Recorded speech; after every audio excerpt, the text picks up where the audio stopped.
오늘 이 시간 주시는 하나님의 말씀은 마태복음 8장 5절에서 13절 말씀입니다. 신약성경 11면에 나와 있습니다. 이 계시된 하나님의 말씀을 봉독하도록 하겠습니다. 마태복음 8장 5절에서 13절까지 말씀. 예수께서 가버나움에 들어가시니 한 백부장이 나와 간구하여 이르되 주여 내 하인이 중풍병으로 집에 누워 몹시 괴로워하나이다. 이르시되 내가 가서 고쳐주리라. 백부장이 대답하여 이르되 주여 내 집에 들어오심을 나는 감당하지 못하겠사오니 다만 말씀으로만 하옵소서. 그러면 내 하인이 낫겠사옵나이다. 나도 나무 소아에 있는 사람이요 내 아래에도 군사가 있으니 이더러 가라 하면 가고 저더러 오라 하면 오고 내 종도로 이것을 하라 하면 하나이다. 예수께서 들으시고 놀랍게 여겨 따르는 자들에게 이르시되 내가 진실로 너희에게 이르노니 이스라엘 중 아무에게서도 이만한 믿음을 보지 못하였노라. 또 너희에게 이르노니 동서로부터 많은 사람이 이르러 아브라함과 이삭과 야곱과 함께 천국에 앉으려니와 그 나라의 본 자손들은 바깥 어두운 데에 쫓겨나 거기서 울며 일갈게 되리라. 예수께서 백부장에게 이르시되 가라 내 믿음대로 될지어다 하시니 그 즉시 하인이 나으니라. 아멘. 여러분, 이렇게 한번 서로 인사하겠습니다. 예수님께 칭찬받는 믿음을 가집시다. 예수님께 칭찬받는 믿음을 가집시다. 네. 여러분 잘 오셨습니다. 사랑합니다. 축복합니다. 오늘은 칭찬받는 믿음이라는 제목으로 말씀을 상고하며 은혜를 함께 받고자 합니다. 어떤 분이 저에게 목사님 어떤 믿음을 가져야 예수님께 칭찬받는 믿음이라 할 수 있을까요? 라고 물었습니다. 그래서 저는 네, 좋은 질문입니다. 기독교는 믿음의 종교라고 할 수 있습니다.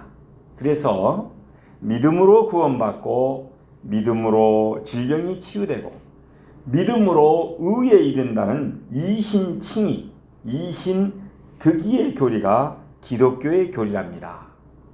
성경에는 여러 가지 믿음을 가진 사람들이 등장합니다. 계자씨만한 믿음, 원격 기도 응답의 믿음, 산을 옮길 만한 믿음 등등 여러 가지 믿음이 나오는데 특히 칭찬받는 믿음을 가진 사람이 나오고 있습니다. 예수님께서 칭찬했던 믿음은 오늘 본문 말씀에 나오는 마태복음 8장에 나오는 즉 백부장의 믿음이라고 할 수 있습니다. 그래서 예수님께 크게 칭찬을 받았던 이 백부장의 믿음을 가지시길 바랍니다 라고 제가 대답해 준 적이 있습니다. 무엇 때문일까요? 예수님이 그 백부장에 만나서 그 믿음의 고백을 듣고 대단히 칭찬을 하셨습니다. 그래서 저는 오늘 본문에 나오는 우리 예수님께서 백부장의 하인을 고쳐주신 그 사건을 구체적으로 살펴보면서 칭찬받는 믿음을 저와 여러분 모두가 갖게 되기를 기원합니다.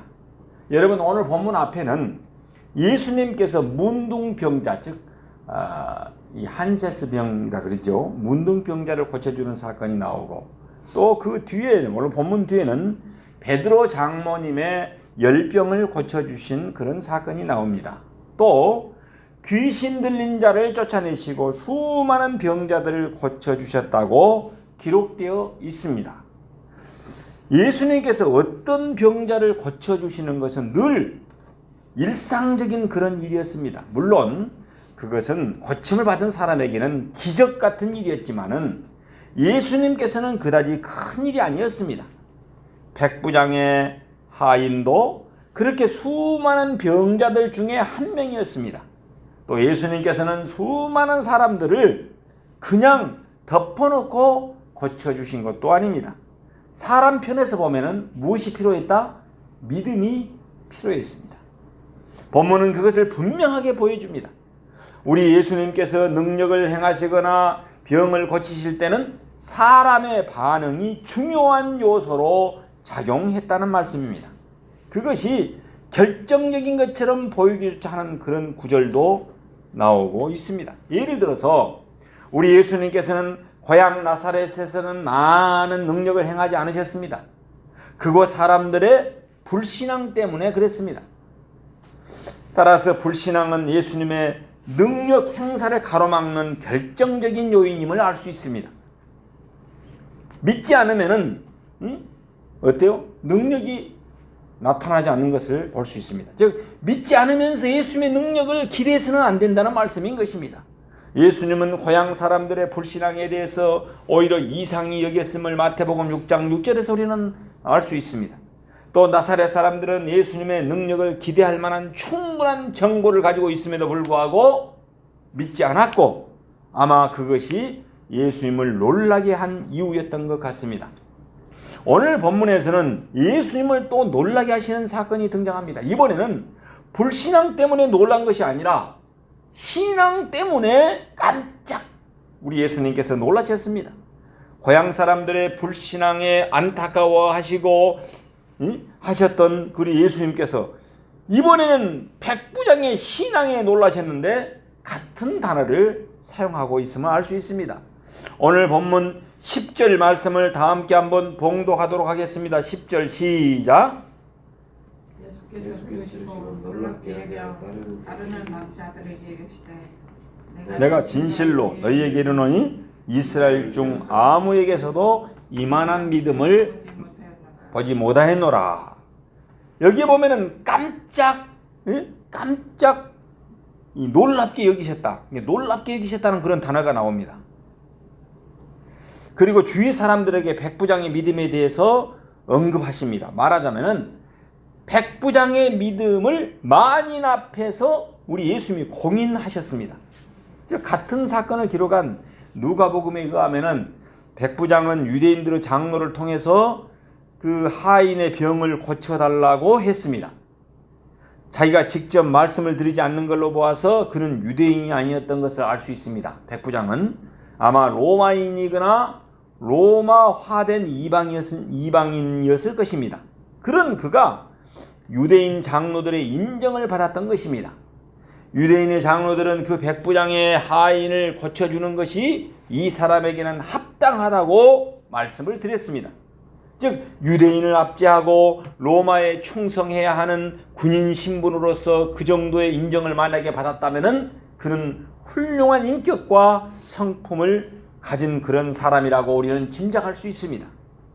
그런 사람이 예수님에게서 영적인 부분까지도 공인을 받고 칭찬을 받았으니 거의 이상적인 신앙인이라고 해도 과언이 아닐 것입니다.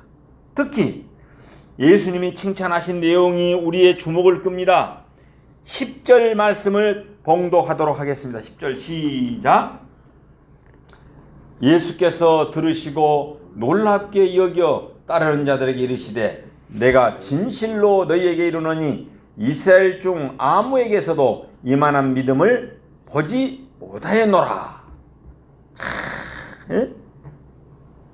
예수님께서는 그때까지 백부장 수준의 믿음의 사람을 만나보지 못했다고 말씀하십니다. 백부장의 믿음은 예수님께 칭찬받는 믿음이요 이스라엘의 최고의 믿음임을 알 수 있습니다. 백부장은 예수님의 평가에 의하면 당시 믿음의 금메달이었습니다. 그러면 어떻게 그런 금메달을 딸 수 있게 되었을까요? 예수님을 놀랍게 했고 예수님께 최고의 믿음이라는 인정을 받았다면 거기에는 분명한 무언가 비결이 있을 것입니다. 그것을 발견하고 찾아서 우리의 축복으로 만드는 것은 지금 말씀을 듣는 우리들의 몫인 것입니다. 모두 그 칭찬받는 최고의 믿음을 알고 깨달아서 우리의 삶에 적용하여 예수님께 칭찬받는 삶이 되시기를 바랍니다. 물론 최고의 믿음을 갖는다는 것이 쉽다고 느끼는 분은 아마 없을 것입니다. 그러나 누구나 이 금메달을 딸 수 있습니다. 금메달을 따기 위해서는 바리새인들처럼 율법의 세세한 부분까지 만약에 지키고 수많은 의식과 조항을 놓치지 말아야 한다면은 우리들에게 그것은 불가능한 일이 되고 말 것입니다. 사두개인이나 제사장들처럼 특정한 사회적 신분을 가져야 한다고 하면은 도전도 해보기 전에 자격 미달이 되는 사람도 많을 것입니다. 사회적으로 아주 높은 지위나 부나 혹은 지식과 인품을 가져야 한다고 해도 자격 미달이 많을 것입니다. 그러나 우리에게도 기회는 있습니다. 왜 그냥 백부장을 보면 알 수 있습니다. 백부장이 어떤 사람인지를 생각해 보면 우리도 그 금메달에 도전해 볼 수 있습니다. 백부장은 이스라엘 사람들만큼 율법 교육을 많이 받지 못했을 것입니다. 직업이 군인인 만큼 많은 부분 자유롭게 신앙생활을 하지 못했을 것입니다. 특히 로마인으로서 이스라엘을 지배하고 있는 군인이라고 생각해 보십시오. 그런 군인이 자유롭게 신앙생활을 하지 못했을 것입니다. 그는 지금으로 치면 중대장 정도 되니까 계급도 어때요? 그리 높지 않습니다. 말하자면 우리와 큰 차이가 없는 평범한 신분의 이방인입니다. 그가 가졌던 칭찬받는 믿음도 그래서 우리가 도전해 볼 만한 범위에 있다는 말씀인 것입니다. 자, 그러면 믿음의 두 가지 결과에 대해서 살펴보도록 하겠습니다. 우선 큰 믿음으로 무엇을 얻었는지 살펴봅시다. 믿음의 결과는 다음에 두 가지라고 말씀드릴 수 있습니다. 첫 번째로는 자기의 소원인 그 하인의 병이 나와버렸습니다. 이게 중대장의 하인이 중풍병이 걸렸는데 그 중풍병이 나와버렸습니다. 예수님께서는 이렇게 말씀하십니다. 13절 말씀 다 함께 한번 봉독하겠습니다. 13절 시작. 예수께서 백부장에게 이르시되 가라 내 믿음대로 될지어다 하시니 그 즉시 하인이 나으니라. 믿음의 결과가 뭐예요? 즉시 하인의 중풍병이 나아버렸다라고 말씀하고 있습니다. 그에게 절박했던 문제가 해결되어 버렸습니다. 그가 보았을 때 의술로는 불가능했습니다. 예수님의 능력만이 그 병을 고칠 수 있다고 믿었는데 그 믿음대로 하인이 기적적인 고침을 받아버렸습니다.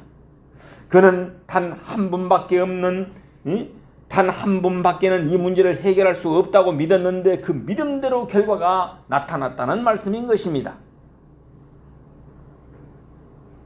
그것이 믿음의 첫 번째 결과입니다.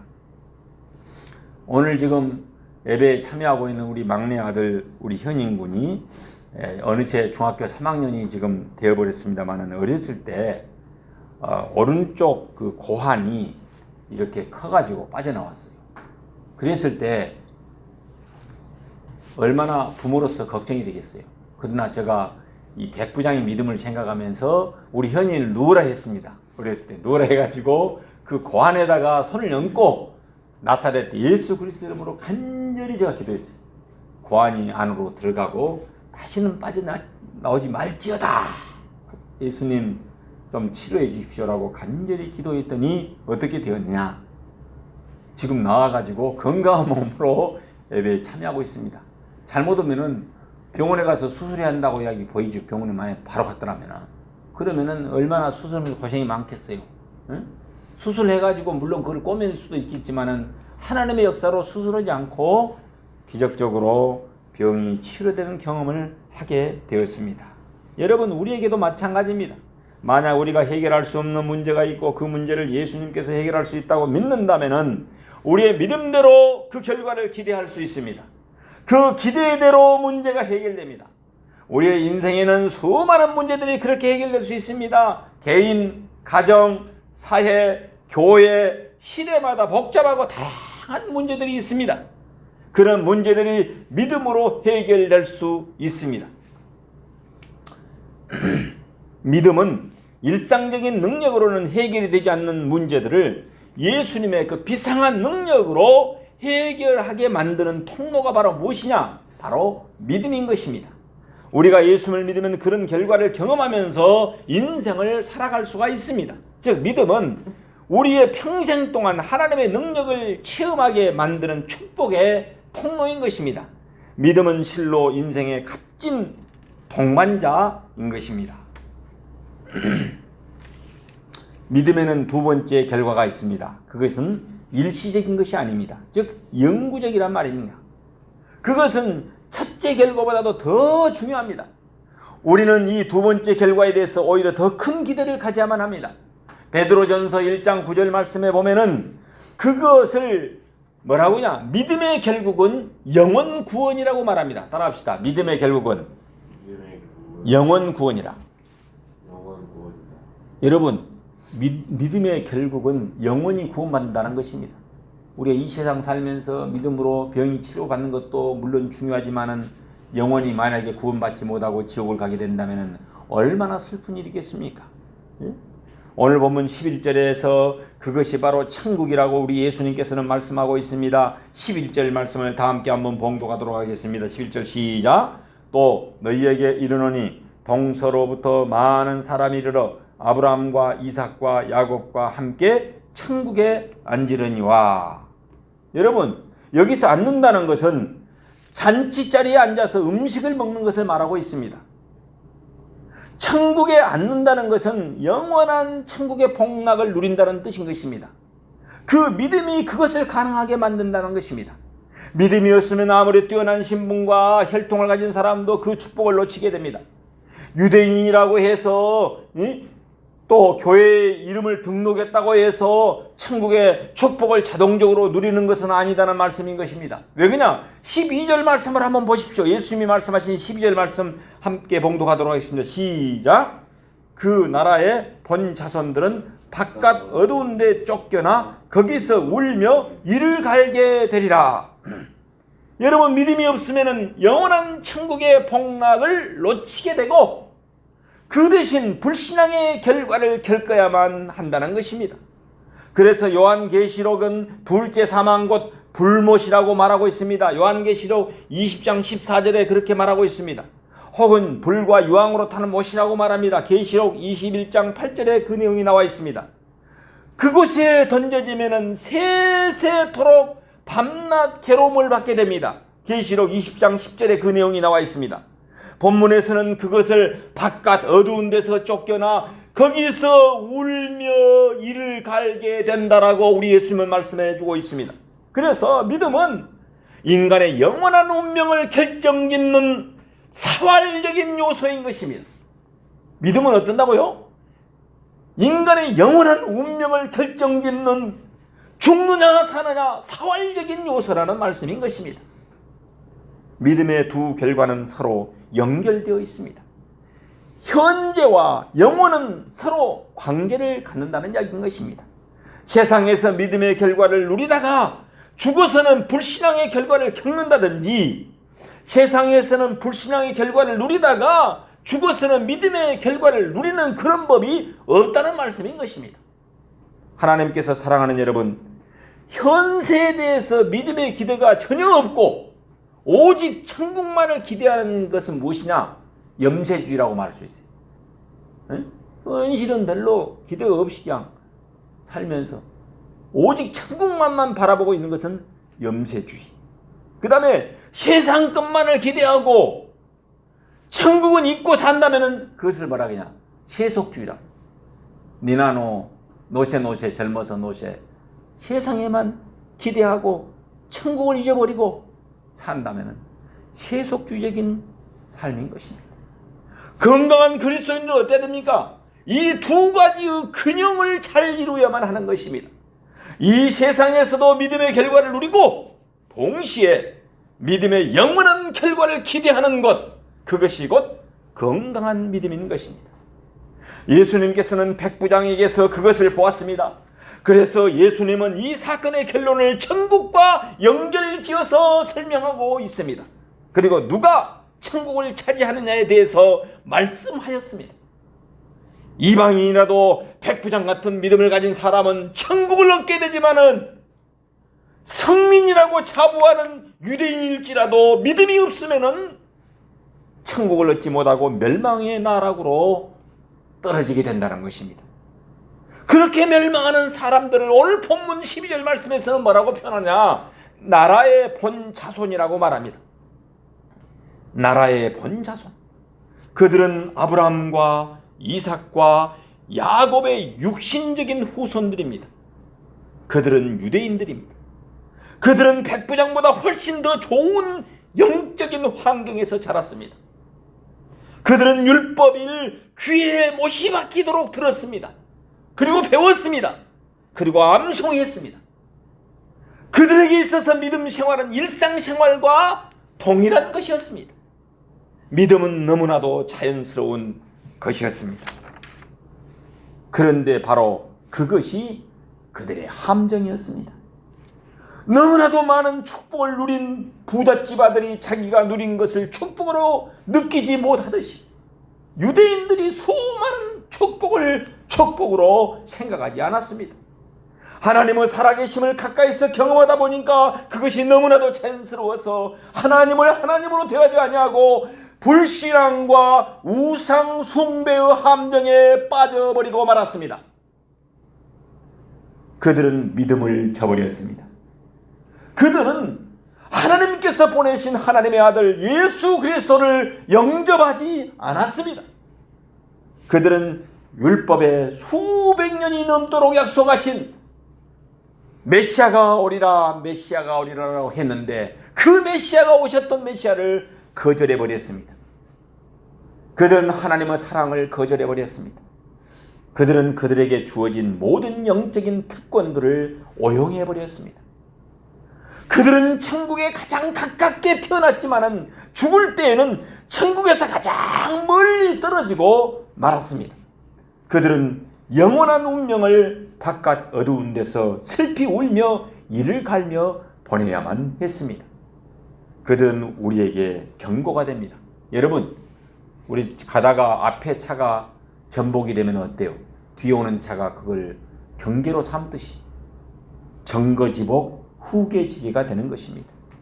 우리는 인격적으로 하나님을 믿는 믿음을 가져야만 합니다. 그리하여 현세의 결과와 영원한 결과가 모두 함께 누려야만 되는 것입니다. 칭찬받는 최고의 믿음은 그러면 어떤 것입니까? 그렇다면은 그런 결과를 가져다주는 백부장의 믿음은 도대체 어떤 것이었습니까? 무엇 때문에 예수님께서 그토록 큰 칭찬을 아끼지 않으셨을까요? 우리는 이 질문에 대답을 해야 합니다. 그래야지만이 칭찬받는 최고의 믿음이 무엇인지를 알 수가 있습니다. 우리가 알아야지만이 우리가 본받을 수 있을 거 아닙니까? 백부장은 예수님께서 이렇게 말씀을 드렸습니다. 예수님께 이렇게 말씀을 드립니다. 8절 말씀, 주여 내 집에 들어오심을 나는 감당치 못하겠사오니. 여러분, 이렇게 백부장은 말합니다. 그는 자기가 파악한 예수님의 높으심과 거룩하심을 생각하면서 겸손한 자세를 잃지 않았습니다. 자기 집 마당을 밟기에는 예수님이 너무도 크신 분임을 주여라고 표현합니다.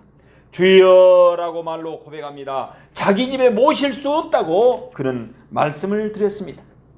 그 다음에는 백부장의 위대한 믿음이 나옵니다. 8절 후반절 말씀에 보면은 다만 말씀으로만 하옵소서 그러면 내 하인이 낫게 싸움나이다. 백부장은 예수님의 위대하심 뿐만 아니라 예수님의 말씀의 위대하심을 알았던 것입니다. 예수님의 입으로 나오는 그 말씀은 능력이 있다, 파워가 있다라고 믿었습니다. 그 말씀의 능력이면 굳이 자기 집에 직접 오시지 않아도 충분하다고 그는 믿었습니다. 확신해버렸습니다. 만일 백부장이 예수님을 뛰어난 의사로 만약에 생각했다면 특효약이나 특별한 치료법을 기대했을 것입니다.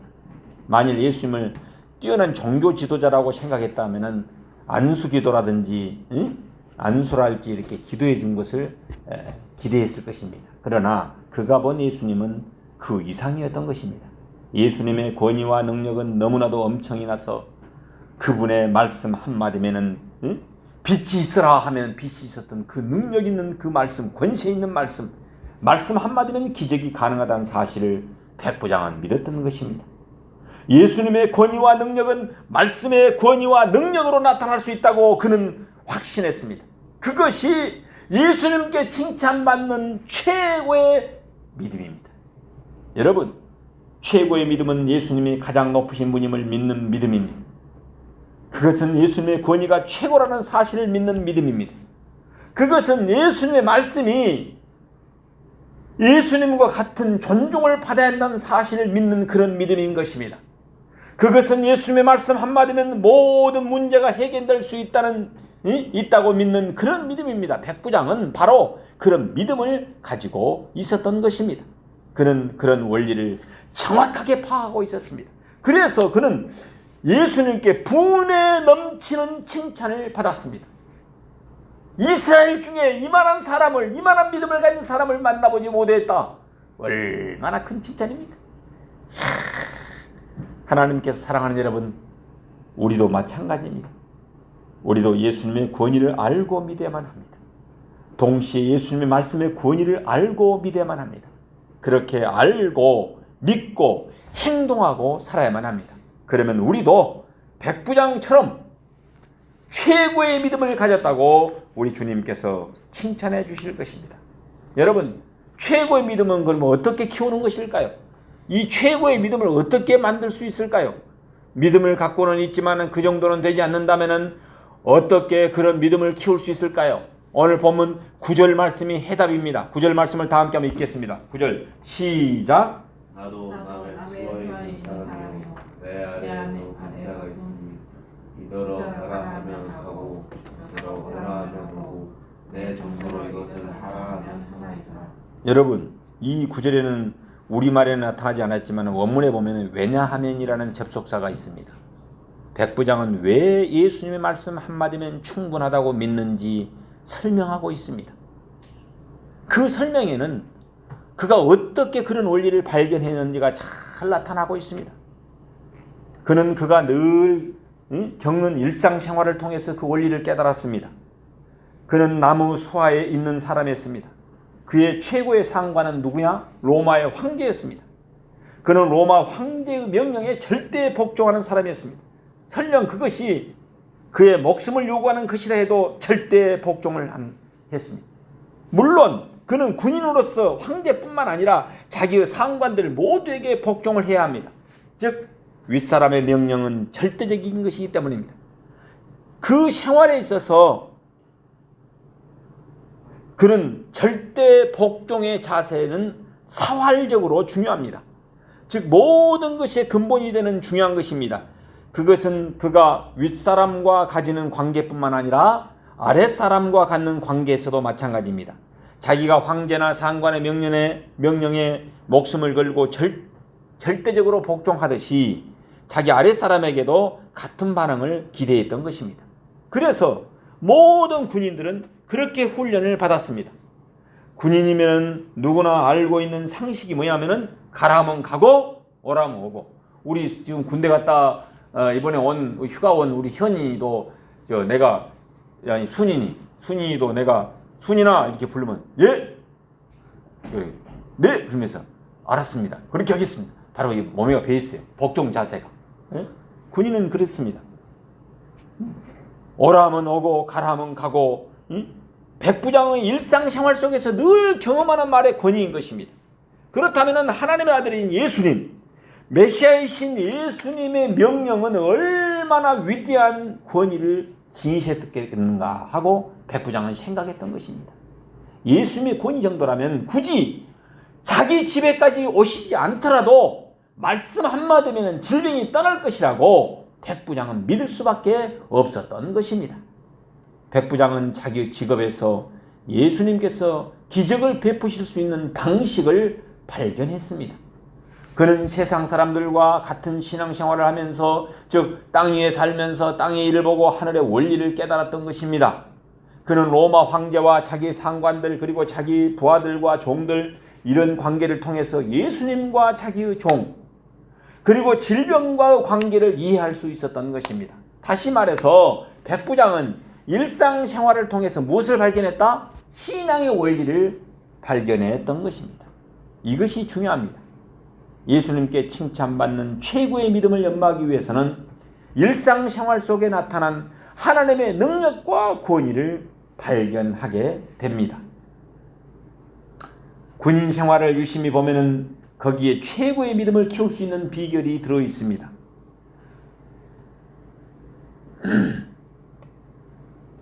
문제는 우리의 의지입니다. 우리가 정말 그런 최고의 믿음을 가져보기를 원하는가 하는 강렬한 소원이 문제인 것입니다.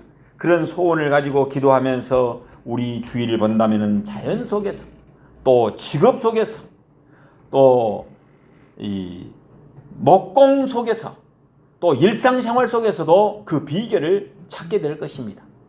그런 비결을 깨닫고 실천하면 우리도 예수님께 칭찬받는 최고의 믿음의 사람들이 될 수 있습니다. 아무쪼록 최고의 믿음을 가지시기로 결심하고 결단을 하는 우리 모두가 되시기를 축원합니다. 기도하겠습니다. 사랑과 은혜가 풍성하신 하나님 아버지, 오늘 백부양의 그 믿음을 통해서 우리의 믿음을 돌아보게 하시니 감사를 드립니다. 이스라엘 사람들 중에 이만한 믿음을 받지 못했다고 대칭찬을 받았던 그 백부장의 믿음을 오늘 예배에 참여한 우리 모두가 갖게 하여 주옵소서. 그래서 예수님으로부터 칭찬받는 믿음을 가짐으로 이 세상을 능력 있게 권세 있게 예수님의 능력으로 살아갈 뿐만 아니라 저 천국의 영원 구원을 받는 대축복을 허락하여 주옵소서.